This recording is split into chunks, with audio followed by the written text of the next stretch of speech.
is a job we finished up about 2 months ago. Right here by the mailbox we have some melopodium, which is the yellow. We have some black salvia behind it. We have some pink drift roses mixed in with some white pentas. The entire job is bordered with 1 gallon wintergreen boxwoods. These are agapanthus, lily of the Nile. They shoot up a blue flower.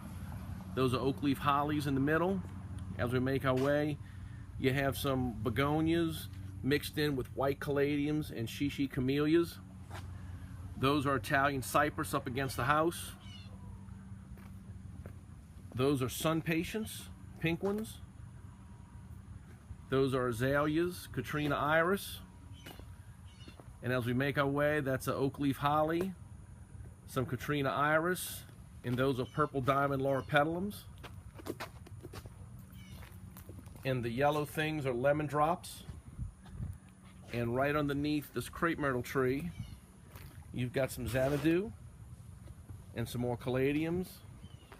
And around the base of the crepe myrtle tree, you have foxtail fern.